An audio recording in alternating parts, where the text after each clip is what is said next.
Hi, it's Devorah from Genesis Therapy and Coaching. Good morning. It's Soul Life with Devorah, my 11 a.m. Facebook Live show.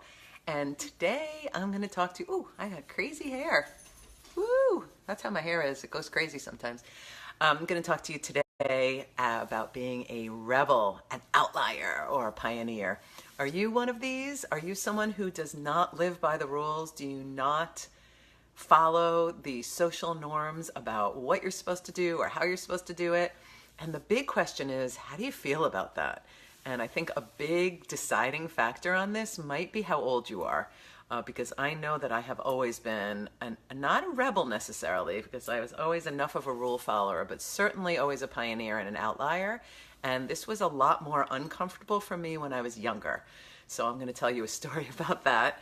And as I have gotten older, I have certainly gotten much more comfortable with that. So if you are somebody who is in your teens or 20s, and you're kind of carving your own life and coloring outside of the lines and doing your own thing, it may be a little more uncomfortable for you than if you've gotten maybe into your 30s, and certainly by your 40s or 50s, you might have achieved that middle-aged status like I have, and saying, you know what? Who I am is who I am, and I'm letting my freak flag fly. So what drives you, and what kind of rules and designations and touch points are you looking for in your life? And do you feel like the society's norms and guidelines and expectations match what you're wanting for yourself, the choices that you make, the way that you live? And how do you feel about it if they don't?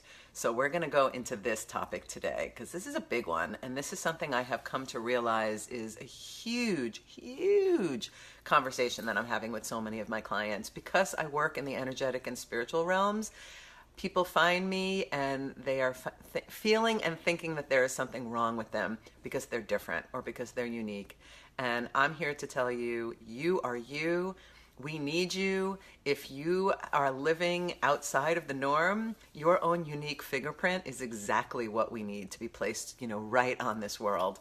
Because we don't need more of people who are kind of towing the line and doing things the way everybody's doing, because that's already been created. If we want to advance as a culture and as a society, and if we want to grow ourselves as individuals, we want to mark our own path, and we want to kind of go off-roading a little bit.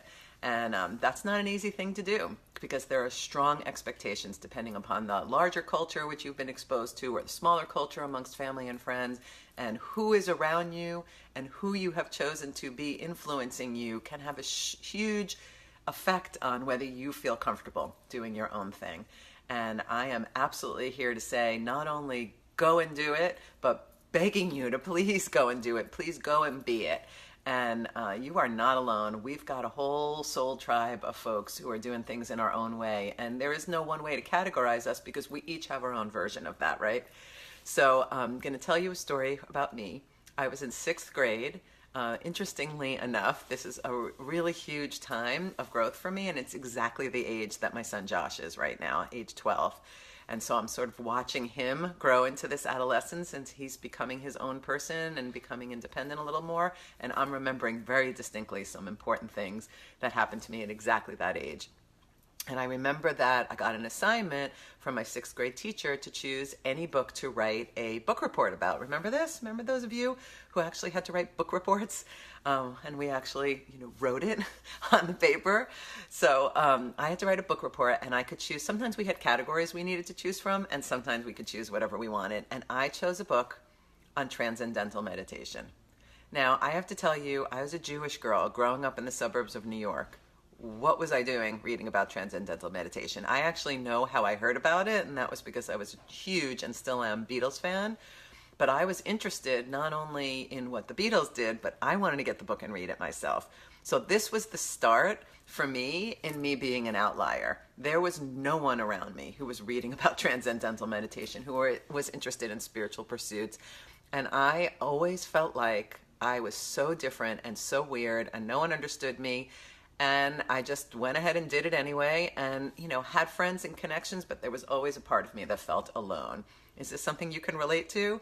That you've got kind of your own unique way? Do people say, oh, she's weird, or he does his own thing? And it might be a loving thing, like, yeah, great, keep doing it. Or it might be huge judgments that are coming down on you. So I can't say enough about finding your own path and finding your own people and your own place and being able to expand the container to hold the truth about who and how you are. And for me, that book on transcendental meditation that started in 6th grade was really the beginning of what became, a personal growth and energy awareness and a huge spiritual journey that, has taken me from transcendental meditation to yoga and other kinds of meditation and acupuncture and Chinese medicine and all kinds of Eastern spirituality until I kind of found my way back into my own tradition of Judaism and found my own way to live in a sort of a progressive, created myself Judaism. And that was really wonderful for me that I kind of landed back on where I was originally as far as the spiritual tradition, but it would have been okay if I didn't. I was open to find wherever that path was. So I'm inviting you to ask yourself, what are the ways that you are an outlier, and to embrace more comfort about that and find some validation for it wherever you can, because certainly in this world that is so opened up, even me talking to you here on Facebook Live is showing that we've opened up, that there are accessible avenues for all kinds of places where you can get connected and learn and find people who resonate with you and your tribe. So I invite you to join my soul tribe and be a part of this conversation, and let me know what's one of the freakiest things you have ever done, the most outside of the box things. That was my example from age 12, reading that book, although it's certainly not in the realm of all things people can do in life, all that out there. For that place and that time and my age, it certainly was. It goes high on that scale. And since then, I have certainly done a variety of other things. I've shared with you guys before about having done several fire walks on the hot coals, as well as several sweat lodges and intense 100-mile bike rides and journey on a river in the rainforests of Belize, and the flying trapeze on the island of Turks and Caicos, and a whole variety of other interesting and out there kinds of things, solo meditation retreats, and so many things. And I invite you to go ahead in your truth and make your choices and live the way that you want. So share with me, please, what are the ways that you are unique? How are you comfortable with that? What are the ways you're challenged with that? And let's really have a conversation to find each other and say, like, yay, you do your own unique thing and I do my own version of the unique thing. And the message is that's a good thing. And can you feel that way for yourself? And it may even be something small that you believe or do that's a little bit different outside the norm. And I invite you, I implore you, I delight in you challenging those edges and those boundaries and going for it in your own unique way and joining me on this path, because that certainly has always been my path. And I am here to join you and let you know that you are not alone. And I also love to have you part of my conversation, because it's always nice for me to know that there are others doing their own thing too. So inspiration on letting your uniqueness fly today on Soul Tribe with Devorah. Look forward to seeing you next week, and share this if it was any help to you. And please send me some comments and some love, and let me know how you're doing your journey. Lots of love to you. Bye.